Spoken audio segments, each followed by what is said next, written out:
market in Delhi.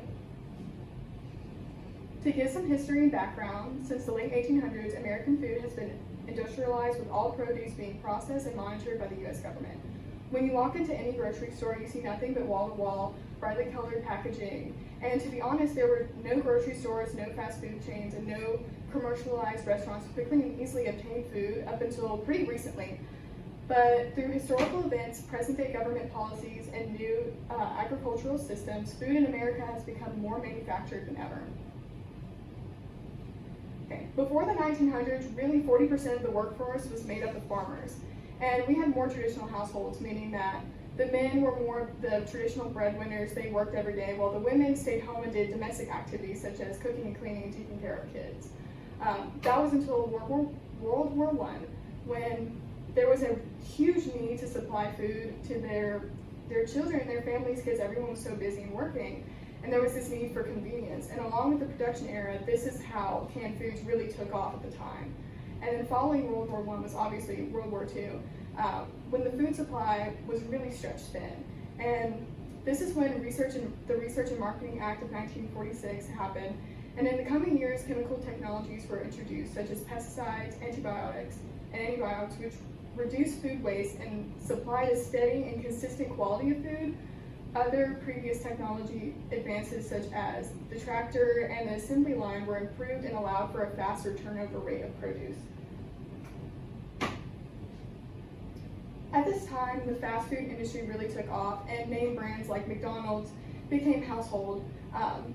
At this time, since convenience was still a huge trend and still really highly sought for, what happens when you have convenient food, since it's such low quality, it's just like this need for efficiency and really, really low cost food, honestly. And this led for eventually more chemical advances, such as genetically modified organisms, or GMOs, which were introduced in the 1990s, way later. But as stated by the Center of Food and Health Organization, several negative side effects, including allergic reactions, antibiotic resistance, immunosuppression, loss of nutrients, and even cancer, have been caused by GMOs. Along with fast food contributions to obesity, movements like the health food movement aim to supply healthy food for Americans. And a lot of businesses really saw this as a huge opportunity to really market and target those people who needed diet-friendly foods. And even companies like Whole Foods, Subway, and McDonald's have, just coasted off this and made millions of dollars. But that's where we are currently in America with our food industry. So I'm Kelsey, and these are our goals and objectives of GMnOs. Our short-term goals is to start our social media pages.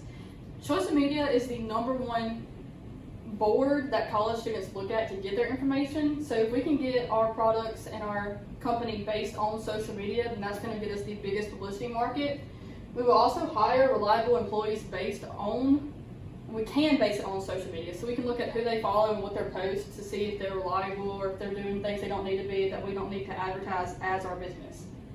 Our medium-term goals, that's more of like we're gonna keep our menu updated. Whenever new trends are in set, we can add, the new smoothies or the new bowls or whatever's coming out at that time, but still stay true to who our brand is and keep that market across the board. Then we can also respond to customer demands. So not only are we going to keep it updated, but also what are we needing more of? So if we're selling more of this over this, then we can base that off of what we're selling. We will begin to sell pre-packaged items online. So that will also give us another market of sending out our health-based foods. Instead of just having you to come here, we can start shipping it. So that's another market that we can send stuff through. Our long-term goals, the company will open other restaurants on college campus, so it won't only be here at Tech, but we can extend the health market to other colleges and make everybody have a healthier lifestyle options. And then we can open more stores, really get our brand out there. Moving on to our products and services, our company will offer organic, non-GMO, hormone-free, and gluten-free dining options. We'll offer foods, drinks, sandwiches, soups, wraps, smoothies, really anything you can get at a Subway, that kind of stuff. will offer the ingredients that we put into the food. So not only can you get the pre-made soup or the smoothie, you can get the ingredients and take it home and make it your own too. So you don't have to get the ones that are in the store. Our physical location, we plan to be on Louisiana Tech University, either set up in Tolliver Hall or in the Student Center, since that is the biggest traffic area for students for foods. My name is Mark, and I'll be introducing the form of ownership as well as management and staffing. Our business, we own and operate as an Article C corporation in which we will remain the primary stockholders. The reason for this is while this form of business will be more costly, we believe that this form of ownership will be more conducive to the industry we are seeking to enter, with the breadth at which we are intending to expand. As we seek to open new stores and develop new products, this form of ownership will make raising large amounts of financial capital more practical through the issuance of securities. In addition to this, we believe that the limited liability offered by a corporation will be essential to the company operating in the food industry. Our company will be initially managed jointly by each of the members of our group. As the company expands, however, these individuals will need to take command of different divisions within our company, whether that means being in charge of an actual store or being in charge of different aspects of our company, whether that means, supply and chain, demand, marketing, all that kind of stuff. We recognize that upon our firm's expansion, we may need to create new management positions and hire new employees to fill in these positions. Our form of hiring will be internal, as we trust those people more than external people. And our form of hiring will be judged based on experience rather than education. Our initial location will primarily be hiring college-age employees. For this purpose, we will require a high school diploma or GED in order to qualify for unemployment. Hi, my name is Marshall Keene, and I'm here to present the marketing, financial statements, and executive summary of our business plan. For the marketing, first I want to talk about our prospective customers. Our prospective customers will primarily be students and faculty of the university.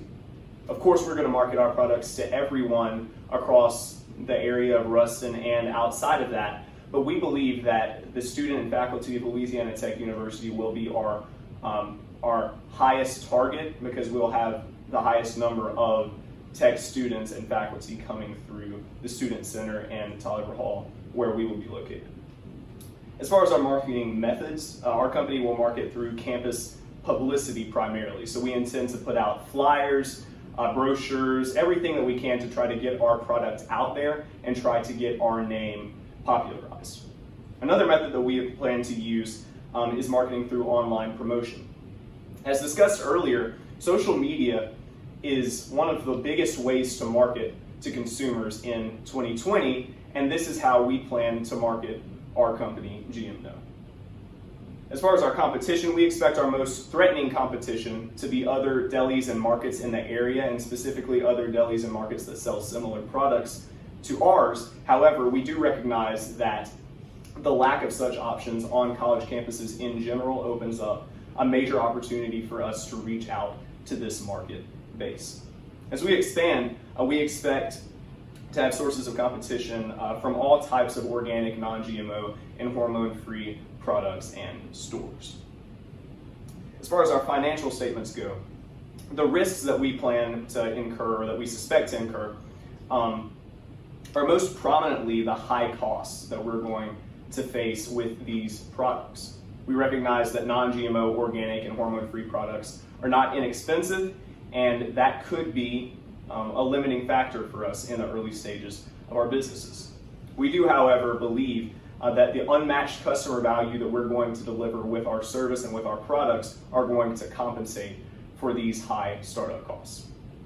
And a note about the financial statements is that these are both pro forma documents that we're using based off of our best approximation and based off of the market research that we've done relative to this specific market and this specific niche field that we are going into. The numbers for these statements are based off of SBA numbers that they've released relative to small businesses starting up and the costs that they incur in the first 2 years of operation. So a quick look at our balance sheet. Our total assets for year one, we plan to be around $75,000. And for year two, we approximate to be about $80,000, and our total liabilities $70,000 and $65,000 respectively, leading to a balance of approximately $5,000 in year one and $15,000 in year two. The basic idea here is that we just want to ensure that as our company develops and as we expand and as we offer new products and deliver unmatched customer value, that we are continuing to have a higher value of assets than we have in liabilities. For our income statement, we plan for our net sales to be approximately $117,000, and you can see here the way that's broken down. We go into the cost of the goods sold, what it costs us to produce our products, and to hire employees and things of that nature, and we expect our net operating income to be at just under $5,000 in the beginning stages of our business. So as far as the funding and return on investment for our company, we plan to receive initial startup funding from the Small Business Administration, microloans that they offer with low interest rates in an attempt to help small businesses starting out. Another way that we would like to receive funding is through angel investors who have recognized the opportunity that we offer throughout this company and the massive potential that we have as a young company entering into this market. We also plan to use personal financing and funding for loans for funding that does not come from loans or the angel investor capital.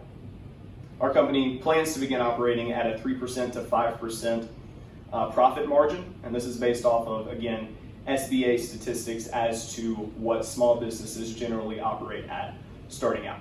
With this being said, we plan to generate a 100% return on investment for our stakeholders, and then we, of course, plan to earn them higher income in the future years as well. For our executive summary, GMnO Market in Deli offers a solution to the lack of whole food options on Louisiana Tech's campus and the nationwide marketplace as a whole. While we intend to begin as a small business, we believe that our products and services will be widely sought after by a wide range of customers from all over the world. While we recognize that this market will be difficult to enter, we believe that our business will generate substantial profits and that our customer base will continue to expand as we develop a wider product selection. We at GMnO Market in Deli will strive to ensure that our customer base has the organic, non-GMO, and hormone-free products that they have been demanding for decades. Thank you for your time, and this is our business plan.